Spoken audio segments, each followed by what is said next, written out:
Hello and welcome back, everyone. Happy Wednesday.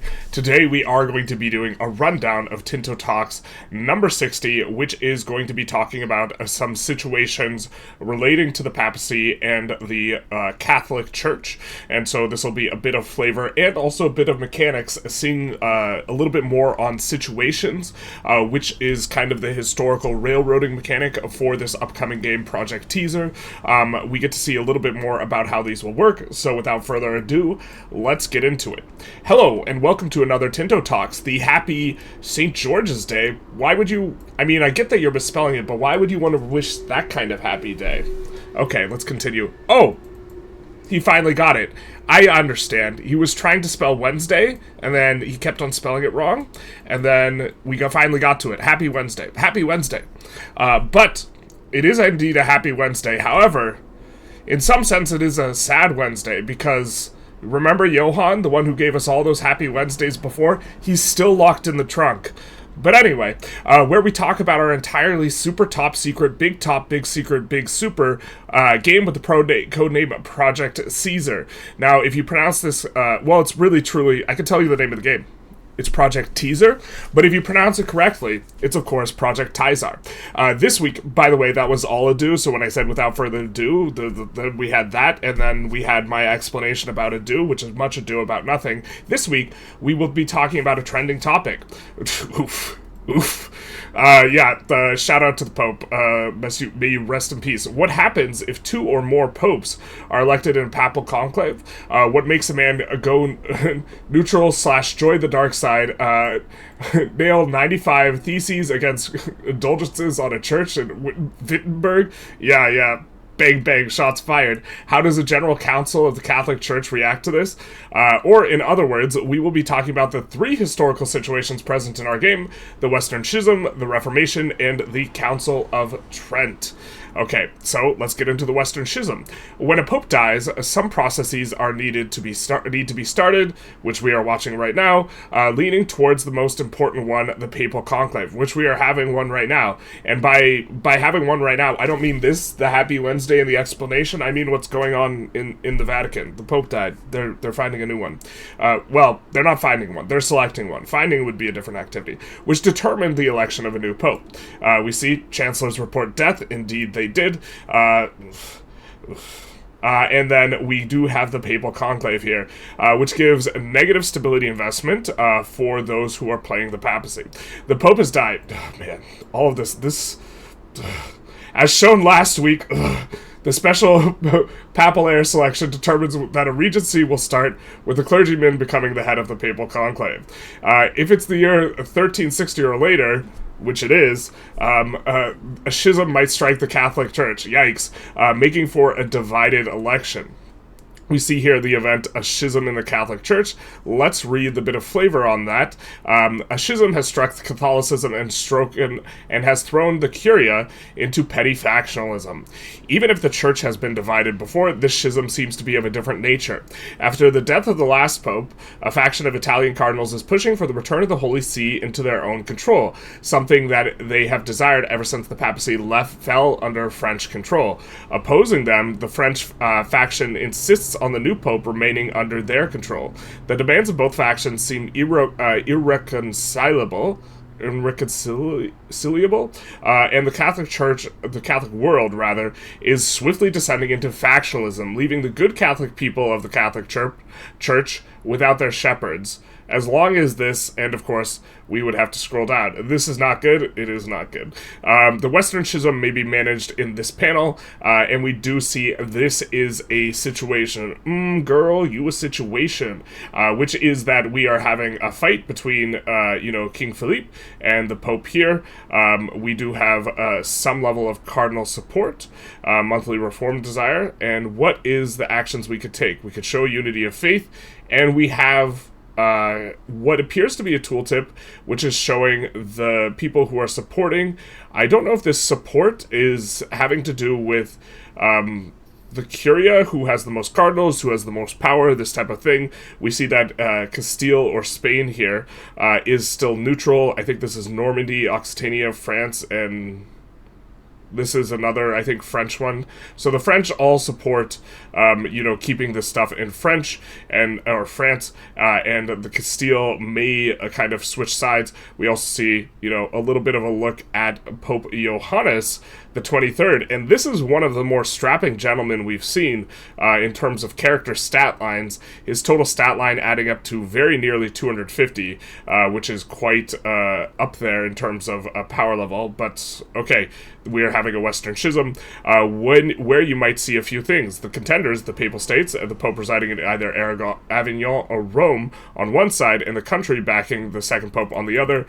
The support gathered by each Pope, which will slowly tick up until one of them reaches 100% support. The Reformed desire, more on this later, of course, getting the Reformation. The curial countries that support each candidate. Okay, so it is countries with a curia and available actions. This is the starting point of the vote progress hoverable tooltip in the panel you'll see above. You see some numbers after some weeks, months have passed, and we see support for the Cahors and support for Rome. The progress is based on point 2. This will rise depending on how many cardinals support it. So we would, if we are playing as the Pope, be looking to get the support of Castile so that we can move the capital back towards Rome. Incidentally, I think that having an exclave, per the mechanics of the game, where control seems to be a big important issue, I don't know if you can draw control through foreign territory, and if you can't, having an exclave in Avignon will effectively mean that you cannot really make use of any territory except for Avignon, and so the only really kind of power of the Pope would be the enormous amount of tithes you collect, rather than actually being able to make good use of the territory that you own until you can kind of escape out to Rome. So I do think that this is going to be an important action that is going to be useful or an important event / situation for the papacy, where you really want to get out of Avignon. The unity of faith action here, we will have every location in the designated province will gain show unity of faith. We gain society values plus 10 towards spiritualist monthly, plus 0.45. This is the biggest value. So this is a flat plus 10, plus 0.45. This is some of the biggest value we've seen towards spiritualists or towards any of these societal values. And I think something that is pretty important is that there's a cap on societal values, and the cap is equal to 10x your monthly trend. And so you might have capped spiritualist at, let's say, plus 55, because you have 0.55 trend towards spiritualist, but you can't get it to 100.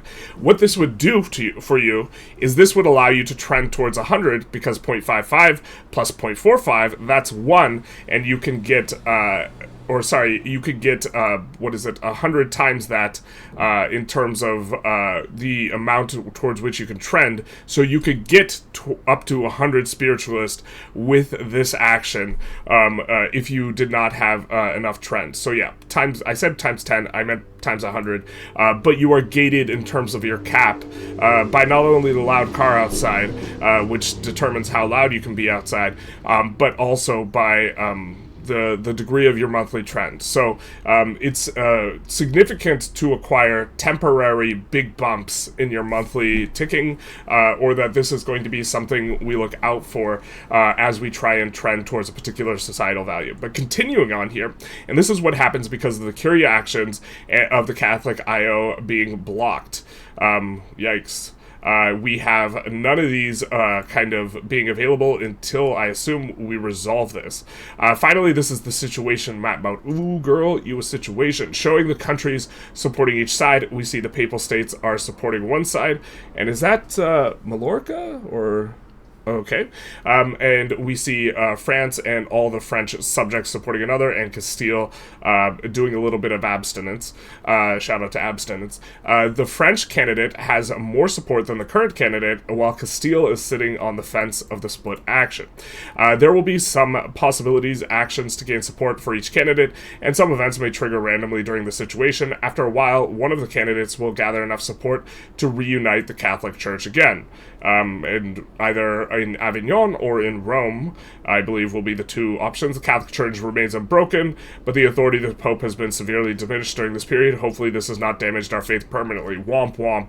Which brings us to the topic of the Reformation.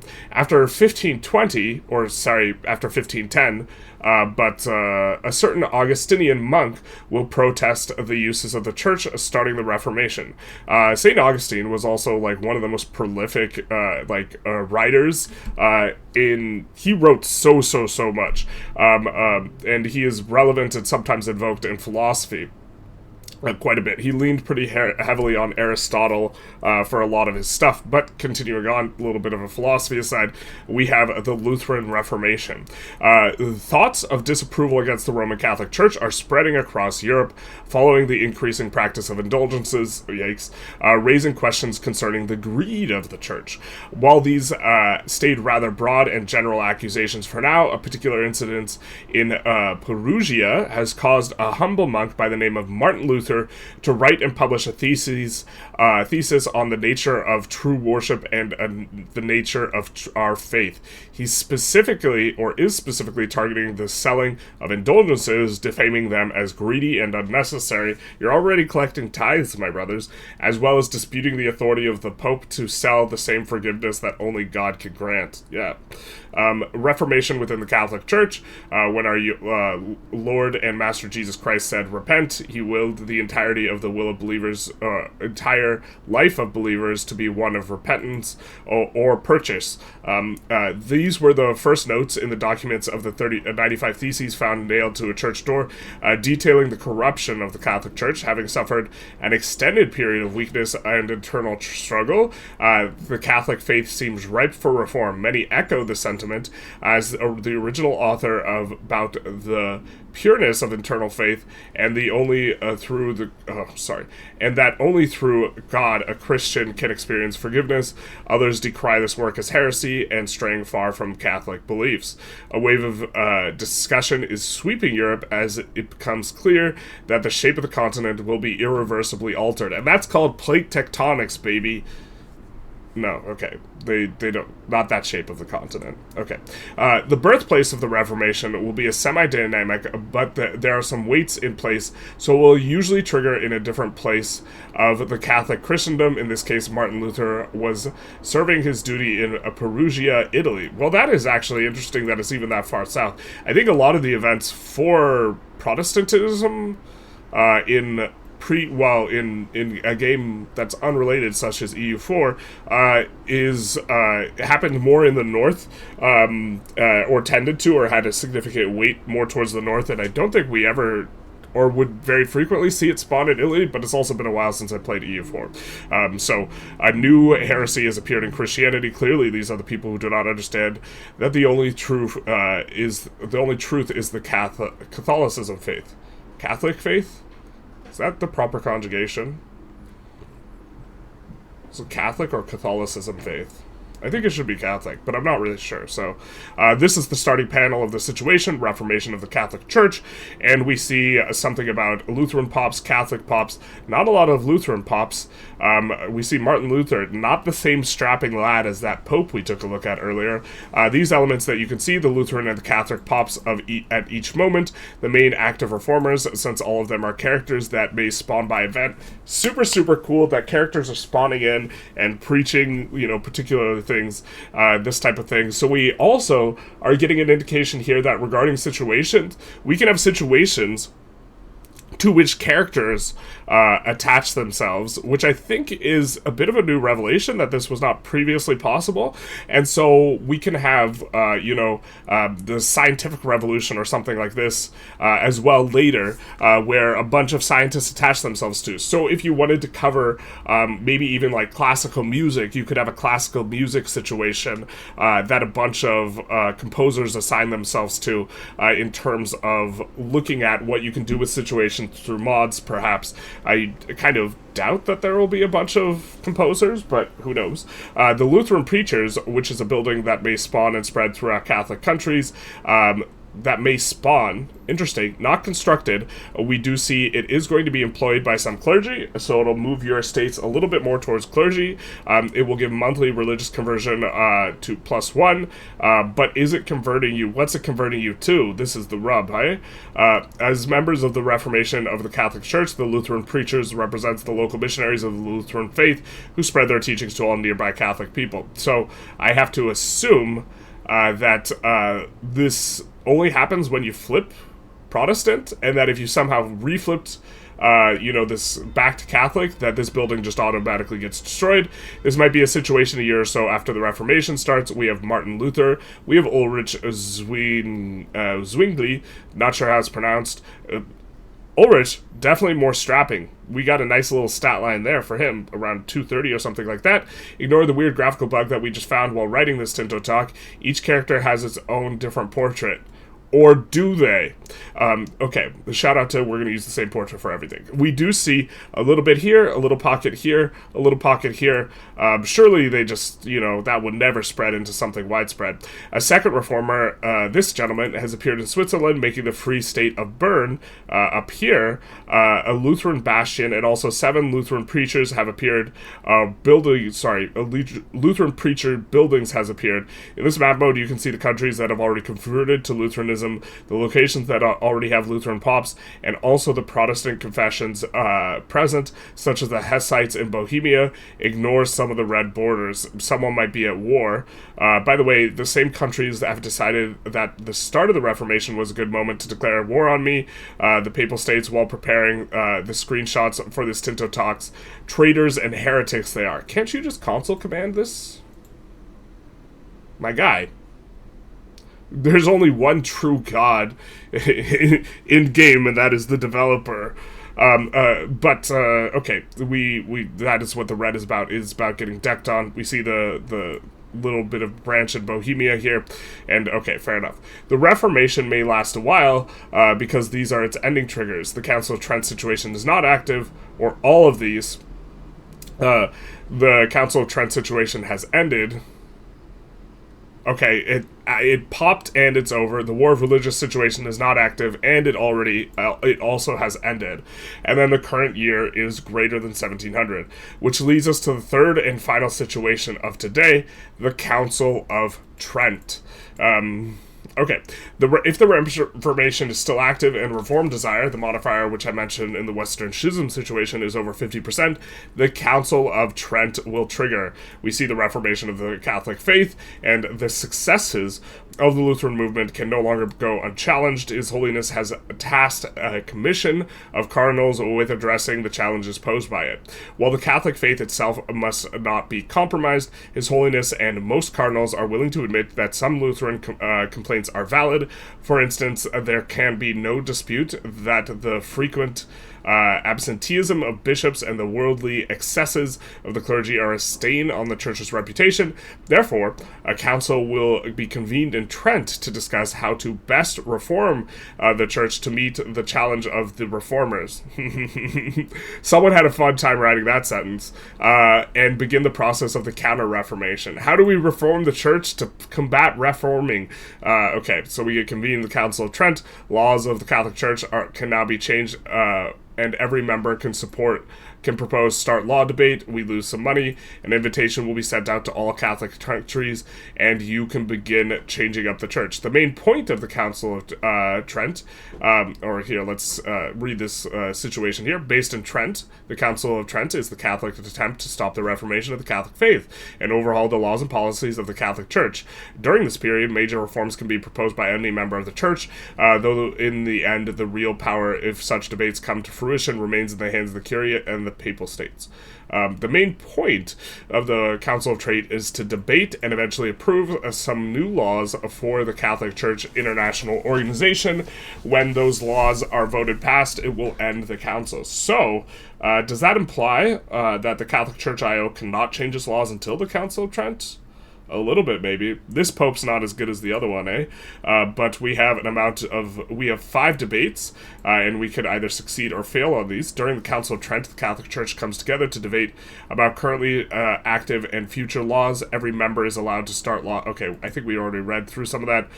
No debate is currently active in the Catholic Church. The following laws are available to be changed while the situation is active: the purchase of indulgences, papal authority, veneration of saints and reliquaries, simony, the Society of Jesus, the persecution of witchcraft, and the marriage of priests. And we have to have 5 debates to end this or reach the age of absolutism and the age of revolutions. Is this... I wonder if absolutism starts in 1700. We saw another kind of thing regarding 1700, right? And so maybe it's hard ends at that point in time, and this is when that is. I'm not sure. These are some examples of the laws that are available for voting, each one having different policies that can be set. The purchase of indulgences, with the following options, which are all in, of course, Latin. And then we have papal authority, which has some options here as well. Quite a few options here regarding papal authority. The veneration of saints and reliquaries, we do have 3 options here. And okay, so these are some of the laws that we can change. And that's it for today. We hope that you have enjoyed it and that your favorite cardinal becomes the Pope. We do hope that our favorite cardinal becomes the Pope, but we're not sure which our favorite cardinal is. Yeah. You can bet on this right now, which is like kind of wild, but you could kind of bet on everything.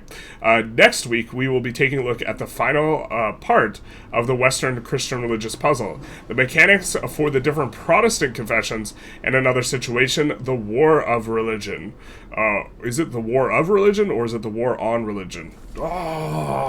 And don't forget, this Friday, we will be posting the Tinto Flavour content for the military orders and the Teutonic and Livonian orders, and the Knights I hate that word. Hospitallers. I don't know why I can't pronounce this word. And I can pronounce a lot of words. But, yeah, cheers. So that has been our review of some situations for the Catholic Church. In particular, I do think that this distinction that we can assign characters to IOs is going to be something that is really, really neat for modding, and is not something I was really that aware of before. We do see the situation, and we have the assigned individual here, and so there is, maybe for the modders, a very interesting framework for understanding situations that's going to be something that is important to note. Winning this sort of infighting between the church with the beginning situation is probably going to be very important if you are playing as the Papal States. But anyways, I hope you guys enjoyed. If you did, please feel free to like, comment, subscribe, hit the notification bell, and other than that, have a happy Wednesday.